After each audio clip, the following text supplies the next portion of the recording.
할렐루야. 주 예배 나오신 여러분 모두를 예수 이름으로 여전히 환영합니다. 예배 가운데 나오신 저와 여러분에게 주시는 우리 아버지 하나님의 생명의 말씀은 야고보서 1장 14절로 17절 말씀이 되겠습니다.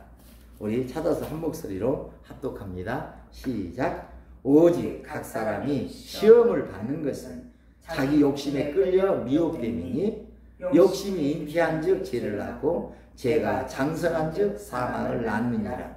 내 사랑하는 형제들아 속지 말라. 온갖 좋은 은사와 온전한 선물이 다 위로부터 빛들의 아버지께로부터 내려오나니 그는 변함도 없으시고 회전하는 그림자도 없으시니라.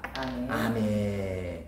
욕심이 잉태한 즉 죄를 낳고 죄가 장성한 즉 사망을 낳느니라. 여러분, 욕심이 죄를 만들고 죄가 사망을 만듭니다. 여러분, 하나님께서는 무슨 목적으로 당신의 독생자 우리 주 예수님을 이 세상에 보내셨을까요? 이에 대한 답을 저는 마태복음 1장 21절에서 얻었습니다. 아들을 낳으니 그 이름을 예수로 하라. 그가 자기 백성을 그들의 죄에서 구원할 자이심이라 하니라. 아멘입니다. 그렇다면 여러분, 하나님께서는 무슨 목적으로 예수 믿고 죄 사함을 얻은 우리들에게 당신의 생기를, 당신의 성령을 한량없이 부어주시기를 기뻐하실까요? 이에 대한 답을 저는 창세기 2장 7절에서 얻었습니다. 여호와 하나님이 땅의 흙으로 사람을 지으시고 생기를 그 코에 불어넣으시니 사람이 생명이 되니라. 진짜 하나님이 원하는, 하나님이 의도하셨던 그 사람으로 우리를 다시 회복시키기 위해서 하나님께서는 예수 믿고 구원받은 제사를 얻은 우리들에게 성령을 한량없이 기름 부어주시기를 기뻐하시는 줄로 믿습니다. 여러분, 우리 사람은 하나님의 생기를 담는 그릇이기 때문에, 여러분, 우리 사람은 하나님의 형상으로 지음을 받은 존재이기 때문에 그런 연유로 사람은 누구든지 다 하나님의 생기가 충만히 담기게 되면 자족하게 되고 만족하게 되고 욕심을 부리지 않게 되는 줄로 믿습니다. 그런데 모든 사람 안에는 첫사람 아담의 죄로 말미암아 하나님의 생기가 충만히 담길 수 있는 그런 공간이 없습니다. 그러기 때문에 사람은 본능적으로 욕심을 부리게 되고 그리고 죄를 짓게 되고 그래서 결국 사망에 이르게 되는 것입니다. 여러분, 하나님 형상으로 지음을 받은 사람은 모든 것이 있어야 다 만족하게 됩니다. 그러므로 이 세상은 전부 부분적인 거예요. 이 세상에 속한 모든 것은 하나님께서 말씀으로 만드신 것입니다. 그러므로 하나님만이 모든 것이 되십니다. 그러므로 사람은 하나님을 가져야, 하나님이 마음에 담겨져야 비로소 욕심을 부리지 않게 되는 줄로 믿습니다. 오직 각 사람이 시험을 받는 것은 자기 욕심에 미혹됨이니 욕심이 잉태한 즉 죄를 낳고 죄가 장성한 즉 사망을 낳느니라. 찬송가 10장에는 이런 노랫말이 나옵니다. 주 십자가를 지심으로 날 구원해 주셨으며 주 예수님 고난받아 나 평안을 누리도다. 내 마음에 한 노래 있어 나 즐겁게 늘 부르네. 이 노래를 부를 때에 큰 평안 임하도다. 여러분, 사람을 보고 세상을 볼 때 또 세상을 부르고 사람을 부르면 그러면 세상이 내게 들어와 의미가 되는 겁니다. 신앙생활은 부르는 거예요. 여러분요, 우리가 하나님의 이름을 부르는 것이 바로 신앙생활입니다. 하나님의 이름을 부를 때 하나님의 이름이 성령으로 우리 마음에 임하시는 거예요. 여러분, 김춘수 시인의 시에 내가 그를 부르기 전에 그는 한낱 몸짓에 지나지 않았다. 그러나 내가 그를 불렀을 때 그는 내게로 와서 꽃이 되었다. 의미가 되었다. 그런 시 구절이 나오잖아요. 그래요. 부르는 거예요. 우리가 세상을 부르면 혼돈, 공허, 흑암, 기쁨인 번진 세상에 들어와서 우리 마음속에 혼돈, 공허, 흑암, 기쁨으로 가득 채워버리고 마는 거예요. 그러나 하나님의 이름을 부르면, 하나님의 이름이 우리 안에 임하시면, 그러면 의와 희락과 평강이 차고도 넘치게 돼서 욕심이 사라지게 되는 줄로 믿습니다. 여러분, 죄라는 것이 뭘까요? 죄가 잉태한 즉, 죄가 장성한 즉 사망을 낳느니라 그랬죠. 죄의 역할이 뭘까요? 분리가 되도록 하는 것, 하나가 되지 못하게 만들어버리는 것, 소통이 되지 못하게 그렇게 막아버리는 것, 이것이 바로 죄의 역할인 줄 믿습니다. 그런 연유로 성경이 말씀하시는 죄와 세상 사람들이 말하는 죄는 사뭇 다릅니다. 왜냐하면 세상 사람들은 가해자를 향해서 죄를 지은 죄인이라고 말하지만, 성경은 피해자를 보면서 죄를 지은 죄인이라고 말씀하고 계시기 때문에 그렇습니다. 여러분, 성경은 가해자로부터 피해를 입고 마음에 상처가 난 그 피해자를 죄인이라고 말씀합니다. 왜냐하면 상처가 죄이기 때문이에요. 그렇다면 왜 죄가 생기는 걸까요? 왜 마음에 상처가 나는 걸까요? 저는 이에 대한 답을 오늘 본문 야고보서 1장 14절로 15절에서 얻었습니다. 우리 함께 읽겠습니다. 시작. 오직 각 사람이 시험을 받는 것은 자기 욕심에 끌려 미혹됨이니 욕심이 잉태한 즉 죄를 낳고 죄가 장성한 즉 사망을 낳느니라. 아멘. 욕심이 죄를 짓게 만듭니다. 관계를 분리시킵니다. 소통이 되지 못하게 만듭니다. 그렇다면 여러분, 누가 나로 하여금 죄를 짓도록 만듭니까? 누가 나로 하여금 나의 마음에 상처의 길을 냅니까? 다른 사람이 아닌 죄된 나의 못난 자아가 나로 하여금 나에게 욕심을 부리도록 해서 죄를 짓도록 부추기는 거예요. 내가 나에게 기대치를 높게 해가지고 내가 나에게 상처를 확확 주는 거예요. 오직 각 사람이 시험을 받는 것은 자기 욕심에 끌려 미혹됨이니 욕심이 잉태한 즉 죄를 낳고 죄가 장성한 즉 사망을 낳느니라. 과도한 기대치가 여러분 욕심인 줄로 믿습니다. 여러분, 누구에게 과도한 기대치를 우리가 갖게 됩니까? 여러분, 누구에게 우리가 욕심을 부리게 됩니까? 전혀 모르는 사람입니까? 잘 아는 사람입니까? 잘 아는 사람 중에서도 친한 사람입니까? 좀 덜 친한 사람입니까? 잘 알면서도 친한 사람에게 우리는 과도한 기대치를 걸게 되고 욕심을 부리게 되는 것입니다. 그런데 기대치가 높은 사람일수록, 기대치가 높은 사람이 내 마음에 상처를 줘요. 그런 연유에 있는지를 몰라도 예수님 마태복음 10장 36절에서 이렇게 선포하십니다. 사람의 원수가 자기 집안 식구리라. 여러분, 내 주변 사람들은, 특히 내 가족들은 기대치의 대상이 아닙니다. 믿음의 대상이 아닙니다. 내 사랑하는 형제들아 속지 말라. 그렇습니다. 속지 마십시오. 내 주변 사람들은, 특히 가족들은 기대치의 대상이 아닙니다. 믿음의 대상이 아닙니다. 오로지 사랑해야 할 사랑의 대상일 뿐입니다. 그런데 사람은 아무 욕심 없이 주변 이웃들을, 특히 가족들을 사랑하고 싶어도 사랑할 수가 없어요. 왜냐하면 사랑은 하나님께 속한 것이기 때문입니다. 예수님이 이 세상 오신 이유가 무엇이겠습니까? 십자가 달려 몸짓고 피 흘려 죽으신 이유가 뭐겠습니까? 그 피로 하나님과 우리 사이를, 사랑이 하나님과 우리 사이를 막고 있는 죄담을 헐어버리시고, 하나님의 사랑을 성령을 하나님께 기름 부어 주셔서 사랑할 수 없는 우리에게 사랑할 수 있는 사랑을 주셔서 주변 이웃들, 특히 가족들을 사랑할 수 있는 그런, 사랑할 수 있는 그런 존재가 되게 하시려고 그리 하신 줄로 믿습니다. 여러분, 세상에서는요 결코 우리에게 좋은 것이 올 수가 없어요. 부분적인 것은 없으시지만 그걸 우리에게 만족스럽게 하지 못합니다. 오직 우리를 만족스럽게 하고 욕심을 잠재우게 하는 것은 위로부터 빛들의 아버지께로 내려온 줄을 믿습니다. 온갖 좋은 은사와 온전한 선물이 다 위로부터 빛들의 아버지께로부터 내려오나니 그런 변함도 없으시고 회전하는 그림자도 없으십니다. 여러분, 지금 여러분이 수고하고 무거운 짐을 지고 있다면, 그렇다면 그 수고하고 무거운 짐을 지고, 왜 그렇게 수고하고 무거운 짐을 지고 있는지 아십니까? 여러분이 지금 답답해하고 계신다면, 왜 그렇게 답답해하고 계신지 아십니까? 여러분이 욕심을 가지고 있기 때문에 그 욕심 때문에 죄가 만들어져서 그렇게 된 줄로 믿습니다. 여러분 욕심으로 인해 수고하고 무거운 짐 생각이 한번 해보세요. 여러분 생각해보자고요. 수고하고 무거운 짐이 없다면 욕심으로 인해서 만들어진 죄로 인해서 수고하고 무거운 짐이 없다면 그러면 더 나아가 그 죄로 인해 답답하지 않게 된다면 그러면 여러분 예수님을 찾겠습니까? 예수님을 찾지 않겠습니까?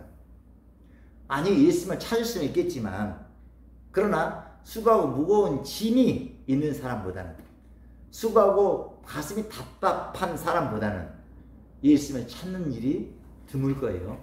덜 찾게 될 것입니다. 그러므로 예수님은 산상수훈에서 이렇게 말씀하잖아요. 심령이 가난한 자는 복이 있나니 애통하는 자는 복이 있나니 의에 줄이고 목마른 자는 복이 있나니 이렇게 설교하셨고 사도 바울은 로마서 5장 20절에서 이렇게 선포합니다. 죄가 더한 것에 은혜가 넘쳤나니. 아멘. 여러분 이것이 복음입니다. 여러분 그러므로 복음으로 사는 성도는 다윗처럼 사망의 음침한 골짜기를 다닐지라도 하나님을 찬양하게 되는 줄로 믿습니다. 아멘. 여러분 오늘날 예수 이름으로 모이는 예배당에서조차도 예배당에 모인 이 교인들이 시시비비를 가리면서 잘했네 잘못했네 하면서 싸우고 다투는 일이 종종 있습니다. 그런데 하나님 나라가 의가 되었다라고 고백을 하면서도 선포를 하면서도 많은 교인들이 시시비비를 가리면서 싸우는 그 사람들을 보면서 삼삼오오 모여 시시비비를 또 가립니다. 누가 잘했네 누가 잘못했네. 그런데 여러분 이렇게 시시비비를 가리는 것은 선악을 분별하는 것은 선악과를 먹는 것이기 때문에 그러므로 싸우는 당사자보다도 싸우는 것을 구경하는 사람들이 더 마음에 상처를 받게 되고 더 마음에 죄를 짓게 되고 더 나아가서는요 이놈의 교회 썩었네 못됐네 그러면서 교회를 떠나는 일이 더 많아요. 교회에 나와서 막 싸우는 사람보다도요 싸움을 구경하는 사람들이요 오히려 교회를 떠날 확률이 훨씬 더 높습니다. 여러분 거룩한 교회에 나와서도 왜 이렇게 싸움을 하는 걸까요? 상대방에게 과도한 기대치를 가지고 있기 때문에요. 뭔가 기대를 걸고 있기 때문에 그래요.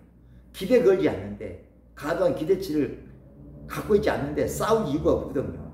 근데 또 왜 싸우는 교인들을 보면서 왜 그렇게 시시비비를 가리게 되는 걸까요? 그래도 일말의 기대치가 있어서 그래요. 일말에 기대가 있어서 그래요. 그러므로 여러분 나를 비난하고 나를 판단하고 나에게 이런저런 좋지 않은 얘기할 때 여러분 그로 인해서 기뻐하시기 바랍니다. 저 사람이 나에게 높은 기대치를 가지고 있구나. 다른 사람보다 훨씬 나에게 그런 기대가 많은 모양이구나. 그렇게 해석함으로 기뻐 춤추는 여러분 모두가 되시길 축복합니다. 아멘. 형제들아 여러 가지 시험을 당하거든 온전히 기쁘게 여기라. 이는 믿음의 시련 인내를 만드는 줄을 너희가 알미라. 인내를 온전히 이루라. 이는 너희를 온전하고 구비하여 조금도 부족함이 없게 하려 하시니라. 아멘. 할렐루야. 아멘. 여러분 하나님의 나라와 의가 된 우리들 앞에서 교회에 나와 교인들이 싸울 때 우리는요 내가 하나님 나라와 의인지 점검해 바라는 하나님의 사인이에요. 그러므로 싸우는 것이 아버지 우리에게 복이에요. 내가 진짜 하나님 나라와 의인가? 무엇이 의입니까? 하나님과 사람을 연결시키는 것이 빛과 어둠을 연결시키는 것이 하늘과 땅을 연결시키는 것이 의잖아요. 그러면 내가 하나님 나라와 의가 된다면 나를 통해서 하나님을 저들이 만나서 저들의 안에 하나님 공급이 된다면 나를 통해서 빛들의 아버지께 내려온 모든 온전한 선물을 은사들을 저들이 받게 된다면 저들이 저렇게 싸울까? 저들이 하나님의 사랑을 받아서 서로 사랑하기도 바쁘다고 그렇게 기뻐 춤출 텐데 내가 하나님 나라가 의가 되지 못해서 저러는구나 그렇게 해석하시고 주여 내 죄입니다. 예수피를 뿌리고 바르고 덥사오니 성령과 능력으로 길을 모시고 불의한 죄가 진짜 의롭게 되기 원합니다. 그렇게 기도하는 성숙한 신앙이 되시기를 예수 이름으로 축복합니다. 여러분, 몸 밖에 있는 세상을 보고 사람을 보면 볼수록 만족함이 없습니다. 더군다나 기대치가 크면 클수록, 욕심을 부리면 부릴수록 죄만 짓게 되고, 그리고 결국에 가서는 하나님과의 관계가 단절이 되고 마는 줄로 믿습니다.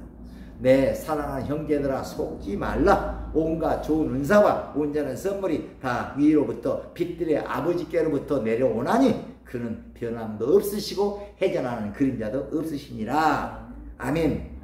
여러분, 세상을 보고 사람을 보면 만족함이 없습니다. 그러나 그리스도 예수 안에서 성령을 따라 하나님을 바라보게 되면 만족함이 넘치게 되는 줄로 믿습니다. 왜 우리가 성령을 따라 말씀 붙잡고 기도합니까? 왜 눈을 감고 기도합니까? 사람을 보고 세상을 보지 않냐고 말씀이신 그리스도를 따라서 위에 계신, 심령 안에 계신, 내 속에 계신 하나님의 얼굴을 보기 위함인 줄로 믿습니다. 아가서 2장 2절에서 솔로몬은 이렇게 노래합니다. 여자들 중에 내 사랑은 가시나무 가운데 백합화 같도다. 하나님의 사랑을 받아서, 하나님의 사랑을 성령을 통해 지속적으로 받아서 더 큰 하나님의 의가 되면 모든 사람들을 꽃을 만나듯이 그렇게 대할 수가 있게 될 것이에요. 그렇게 대할 수만 있게 된다면 그러면 우리네 마음은 온통 꽃밭이, 샤론의 꽃밭이 되게 될 줄로 믿습니다. 이번 한 주도 샤론의 꽃, 예수의 꽃이 여러분의 심령 가운데서 만발하게 되는, 만발하게서 향기를 바라게 되는 아버지의 복된 한 주간 되시기를 주님의 이름으로 축복합니다. 샤론의 꽃, 예수 나의 마음이 아름답고 거룩하고 아름답게 비춰서 내 생명이 참사랑의 향기로 간데마다 풍겨나게 하소서. 여러분, 다시 얘기합니다. 무엇보다도 내가 나에게 기대치를 가지면 내가 나에게 더 큰 죄를 짓게 만듭니다.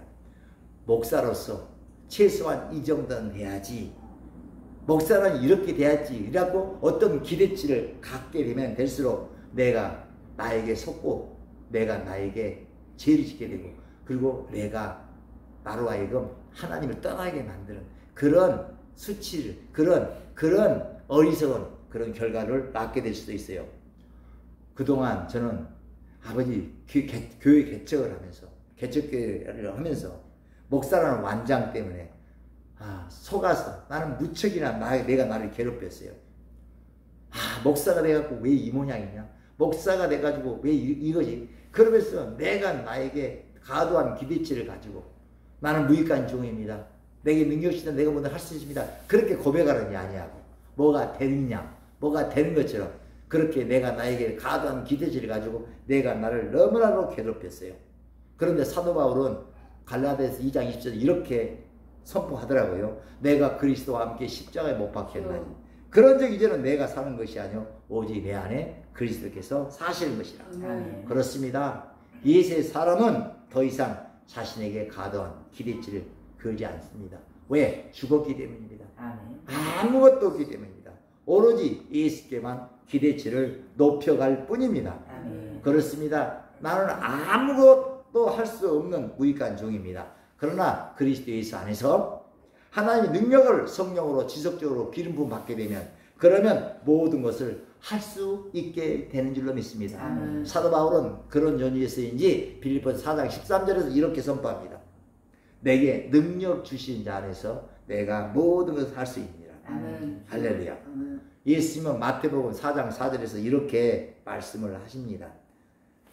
사람이 떡으로만 살 것이 아니요 하나님의 입으로부터 나오는 모든 말씀으로 살 것이니라. 아멘. 여러분, 헬라인은 깨달음을 얻기 위해서 성경을 보지만 현대인들은 성경을 도구 삼아 자신에게 필요한 것을 얻기 위해서 성경을 읽고, 그러나 히브리인들은 성경대로 살기 위해서 성경을 읽는다는 유대인의 격언이 있습니다. 여러분, 어떻게 사는 것이 하나님의 입으로부터 나온 모든 말씀으로 사는 삶이 되는 걸까요? 어떻게 사는 삶이 하나님 입으로부터 나오는 모든 말씀으로 사는 진정한 신앙인의 아름다운 모습이 되는 걸까요? 제가 늘 얘기하는 것처럼 모든 내 삶의 모든 상황과 처지 여건, 시간과 공간을 따라서 시간과 공간을 따라서 늘 시시각각 변하는 상황과 처지와 여건들을 그때그때마다 있는 그대로를 보지 아니하고 내 욕심을 따라 내가 원하는 말씀으로만 그걸 붙잡고 올 것이 아니라 그때그때마다 그거를 기록된 하나님의 말씀으로 바꿔서 복음의 말씀으로 바꿔서 그렇게 생각하고 느끼고 움직이는 것이 바로 하나님 입으로부터 나오는 모든 말씀을 사는 행복한 아름다운 신앙인의 자세가 되는 줄로 믿습니다. 디모데전서 4장 4절로 5절에는 이런 말씀이 있어요. 하나님께서 지으신 것이 선하며 감사함으로 받으면 버릴 것이 없나니 하나님 말씀과 기도로 거룩하여 지니니라. 여러분, 코로나19로 인해 만들어진 팬데믹 상황이 좋은 것입니까? 나쁜 것입니까? 오늘 본문 디모데전서 4장 4절로 5절에서 이 4절의 말씀을 근거로 이걸 바라보시면 좋은 것도 나쁜 것도 아닙니다. 우리가 감사함으로 받아야 할 대상이지 시시비비의 대상이 아닙니다. 감사함으로 받고 기도해야 할 대상입니다. 팬데믹으로 인한 코로나19로 인한 팬데믹은 언제나요 구비할 조금도 부작용이 없는 우리의 가정을 만들고 교회를 만들고 우리 신앙이들을 만들어낼 뿐입니다. 우리가 하나님의 입에서 나오는 모든 말씀으로 그때그때 바꿔서 반응한다면 그런 놀라운 일이 만들어지게 되는 줄 믿습니다. 코로나19로 인해 만들어진 팬데믹 상황을 성경에 기록된 요한일서 4장 4절과 같은 말씀으로 바꾸어서 즉 자녀들아 너희는 하나님께 속하 있고 또 저들을 이겼나니 너희 안에 계신 이가 세상에 있는 자보다 크심이라. 요한복음 16장 33절 너희가 세상에서는 환난을 당하나 담대하라 내가 세상을 이겼느니라. 이렇게 이런 말씀으로 그때마다 바꾸어서 선포하고 그렇게 생각하고 느끼고 움직인다면 그러면 곧 빛들의 아버지께로부터 온갖 좋은 은사와 온전한 선물이 내려와서 코로나19로 인해 조성된 팬데믹 상황이나 경제의 불황 이 모든 것들을 온갖 좋은 은사와 온전한 선물로 덮어버리시고 거룩하게 만들어 가시게 될 줄로 믿습니다. 여러분 코로나19로 인해 만들어진 팬데믹 상황으로 경제 불황으로 가정이 얼마나 거룩하게 지금 변해가고 있습니까? 주님의 몸된 교회가 얼마나 아름답게 거룩하게 변화되어 가고 있습니까? 여러분 만물에서 만물을 충만케 하는 그 교회 본연의 모습으로 지금 급속도로 회복이 되어져 가고 있지 않습니까? 그러므로 여러분요 이제부터요 범사에 감사하시는 여러분 모두가 되시기를 예수님 축복합니다. 오늘 본문 다시 한번 우리 함께 합독하고 주님 가르쳐 주신 기도하심으로 오늘 주일 예배 모두 마치도록 하겠습니다. 오직 각 사람이 시험을 받는 것은 자기 욕심에 끌려 미혹되니 욕심이 잉태한 즉 죄를 낳고 죄가 장성한 즉 사망을 낳느니라. 내 사랑하는 형제들아 속지 말라. 온갖 좋은 은사와 온전한 선물이 다 위로부터 빛들의 아버지께로부터 내려오나니 그는 변함도 없으시고 해전하는 그림자도 없으시니라. 아멘. 하늘에 계신 우리 아버지여 이름이 거룩히 여김을 받으시오며 나라에 임하오시며 뜻이 하늘에서 이루어진 것까지 땅에서도 이루어지리다. 오늘날 우리에게 일용할 양식을 주시고 우리가 우리에게 죄 지은 자를 사하여 준 것 같이 우리의 죄를 사하여 주시고 우리를 시험에 들게 하지 마옵시고 다만 악에서 구하옵소서. 대개 나라와 권세와 영광이 아버지께 영원히 있사옵나이다. 아멘.